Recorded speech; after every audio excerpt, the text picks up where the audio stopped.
வணக்கம். அமரர் கல்கியின் பொன்னியின் செல்வன் பாகம் 2 சுழற்காற்று அத்தியாயம் 49 கப்பல் வேட்டை.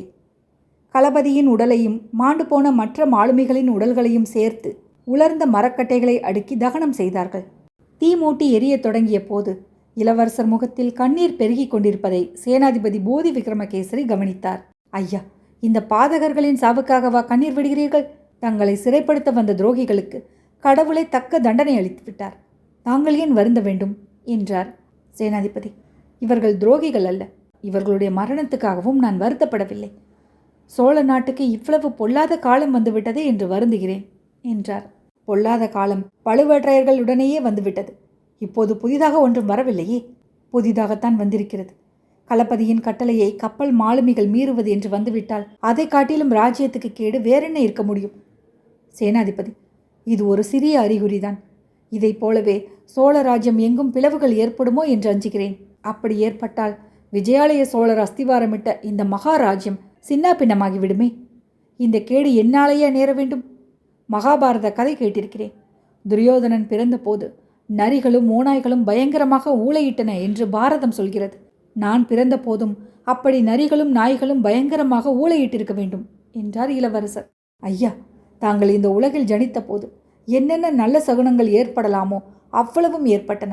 தங்கள் ஜாதகத்தை கணித்த ஜோஷியர்கள்... போதும் சேனாதிபதி, போதும். இந்த பேச்சை கேட்டு கேட்டு என் காது புளித்து விட்டது. என் ஜாதக விசேஷம் இருக்கட்டும். நாம் பிரிய வேண்டிய காலம் வந்துவிட்டது. சேனாதிபதி, தங்களை கேட்டுக்கொள்கிறேன். இந்த கப்பல்களிலிருந்து களபதியின் கட்டளையை மீறி சென்ற மாலுமிகள் தங்களிடம் வந்தால் தாங்கள் அவர்களை சேர்த்து கொள்ளக்கூடாது. உடனே சிறைப்படுத்தி அவர்களை தஞ்சைக்கு அனுப்ப வேண்டும். இளவரசே, களபதி கூறியதை மட்டுமே நாம் கேட்டோம். மாலுமிகளின் கட்சி என்னவென்று நாம் கேட்கவில்லை. ஒரு பக்கத்து பேச்சை மட்டும் கேட்டு எப்படி தீர்மானிக்க முடியும்? அது நீதிக்கும் தர்மத்துக்கும் உகந்ததா? தாங்கள் என்னுடன் வாருங்கள். அந்த மாலுமிகள் வந்ததும் அவர்கள் சொல்வதையும் கேட்டு முடிவு செய்யுங்கள். ஐயா, அது சாத்தியமில்லை. தாங்கள் உசிதம் போல் செய்யுங்கள். நான் இனி ஒரு கணமும் இங்கே தாமதிக்க முடியாது. உடனே புறப்பட வேண்டும். படகுக்காரன் எங்கே என்று கேட்டார். எங்கே புறப்பட வேண்டும் இளவரசே? படகுக்காரன் எதற்கு? இதை பற்றி தாங்கள் கேட்கவும் வேண்டுமா? வந்தியத்தேவனை ஏற்றிச் செல்லும் கப்பலுக்குத்தான் நானும் போக வேண்டும்.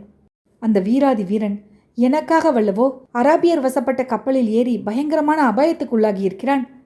அவனை நான் கைவிட்டு விடக்கூடுமா? ஏற்கனவே நான் செய்துள்ள பாவங்கள் போதாதென்று சிநேக துரோகம் வேறு செய்ய வேண்டுமா? ஐயா, தாங்கள் ஒரு பாவமும் நான் அறிந்து செய்ததில்லை. தாங்கள் சொன்னாலும் உலகம் ஒப்புக்கொள்ளாது. வந்தியத்தேவன் வெறும் முரடன், முன் யோசனை சிறிதும் இல்லாதவன். அவனாக வருவித்து கொண்ட அபாயத்துக்கு தாங்கள் எப்படி பொறுப்பாக முடியும்? இதில் சிநேக துரோகம் என்ன? இளவரசே, எங்கிருந்தோ தெரிகெட்டு வந்த ஒரு வாலிபனை தங்கள் சிநேகிதன் என்று கொண்டாடுவதே எனக்கு பிடிக்கவில்லை. சமநிலையில் உள்ளவர்கள் அல்லவோ சிநேகிதர்களாக முடியும். சேனாதிபதி, வீண் பேச்சில் காலங்கெடுத்த நான் விரும்பவில்லை. அவன் என் சிநேகிதன் இல்லாவிட்டாலும் நன்றி என்பதாக ஒன்று இருக்கிறதல்லவா? வள்ளுவர் முதல் பெரியோர்கள் அனைவரும் சொல்லியிருக்கிறார்களே, சோழ குலத்தார் நன்றி மறவாதவர்கள் என்று. அந்த புகழ் என்னால் கெட்டுப்போக விடமாட்டேன். இந்த வினாடியே புறப்பட்டு சென்று அந்த கப்பலை தேடி பிடிப்பேன். எப்படி புறப்படுவீர்கள்? எங்கே தேடுவீர்கள் இளவரசே? நீங்கள் வந்த படகில் ஏறிக்கொண்டு புறப்படுவேன். முயலை வைத்துக்கொண்டு புலி வேட்டையாட முடியுமா? ஆழ்கடலில் செல்லும் மரக்கலத்தை இச்சிறிய படகில் ஏறி துரத்தி பிடிக்க முடியுமா? பிடித்த பிறகுதான் என்ன செய்வீர்கள்? படகில் ஏறி போவேன். படகு உடைந்தால் மரக்கட்டையை பிடித்து கொண்டு நீந்தி கொண்டு போவேன். வந்தியத்தேவனை ஏற்றிச் செல்லும் கப்பல் 7 கடல்களுக்கு அப்பால் சென்றாலும் அதை துரத்தி கொண்டு போய் பிடிப்பேன்.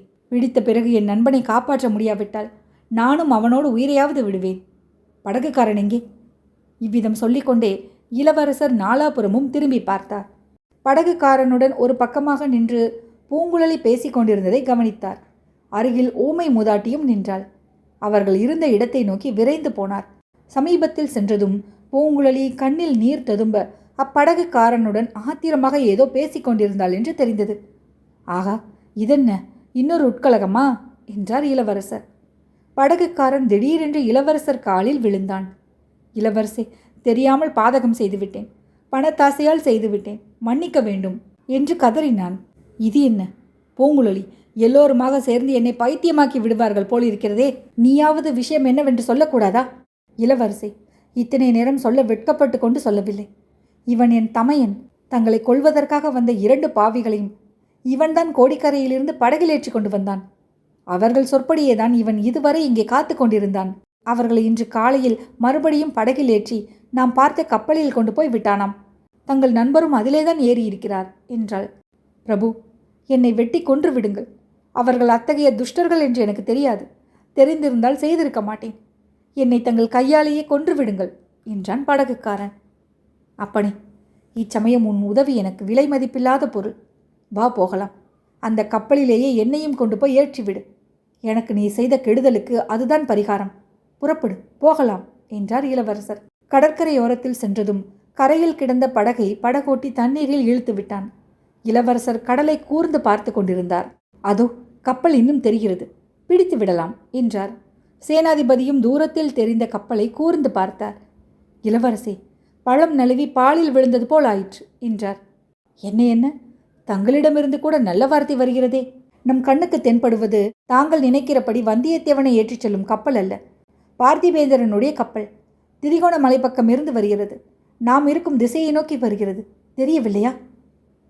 ஆம் ஆம், அப்படியானால் மிகவும் நல்லதாய் போயிற்று. பார்த்திபேந்திரர் வேறு ஏதோ நோக்கத்துடன் வருகிறார். ஆயினும் நல்ல சமயத்தில் வருகிறார். சிங்கத்தை கொண்டே சிறுத்தையை வேட்டையாடலாம். ஆனால் அந்த கப்பல் இங்கே வரும் வரையில் நான் காத்திருக்கப் போவதில்லை. படகில் சிறிது தூரம் சென்று எதிர்கொள்கிறேன். இளவரசே, தங்களுடன் படகில் வருவதற்கு... ஐயா, நீங்கள் ஒருவரும் என்னுடன் வர வேண்டியதில்லை. இங்கேயே நின்றால் எனக்கு பெரிய உதவி செய்ததாக எண்ணிக்கொள்வேன். திருமலை, உனக்கும் கூடத்தான் சொல்கிறேன். உனக்குத்தான் கடல் என்றால் தயக்கமாயிற்றே. ஆம் ஐயா, நானும் பின்தங்குவதாகவே இருந்தேன். இலங்கை தீவில் இருக்கும் வரையில் தங்களை பார்த்து கொள்ளும்படிதான் எனக்கு கட்டளை. முதன் மந்திரி மதுரையில் இருக்கிறார். அவரிடம் போய் இங்கு நடந்தவற்றை சொல்ல வேண்டும். அப்படியே செய். பூங்குழலி, நீயும் இங்கே நிற்க வேண்டியதுதான்.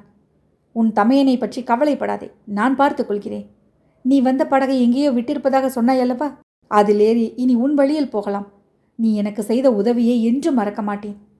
சேச்சே, கண்ணீரை துடைத்துக்கொள். பார்க்கிறவர்கள் என்ன நினைத்துக் கொள்வார்கள்? இவ்வாறு கூறிவிட்டு இளவரசர் ஊமை ராணியின் அருகில் சென்று அவளுடைய பாதத்தை தொட்டு வணங்கப் போனார். அந்த மூதாட்டி அவரை தடுத்து நிறுத்தி உச்சி முகர்ந்து ஆசீர்வதித்தாள். அடுத்த நிமிஷம் இளவரசர் கடலில் ஆயத்தமாக நின்ற படகில் பாய்ந்து ஏறிக்கொண்டார். கரையில் இருந்தவர்கள் படகை பார்த்து கொண்டே நின்றார்கள். இளவரசரும் போகின்ற படகிலிருந்து அவர்களை பார்த்து கொண்டிருந்தார். எல்லோரையும் பொதுவாக பார்த்தாலும் அவருடைய கண்கள் பூங்குழலியின் கண்ணீர் வழிந்த முகத்திலேயே நிலைத்து நின்றது. அதிசயம், அதிசயம்! தூர விலகி போக போக உருவங்கள் சிறியனவாக வேண்டுமல்லவா? கரையில் இருந்த மற்றவர்களின் உருவங்கள் சிறியனவாகித்தான் வந்தன. ஆனால் பூங்குழலியின் முகம் மட்டும் வர வர பெரிதாக்கி கொண்டே இருந்தது. இளவரசரின் அருகில் நெருங்கி வந்து கொண்டே இருந்தது. இளவரசர் உடம்பை சிலிர்த்து கொண்டார். கண்களை வேறு பக்கம் திருப்பினார்.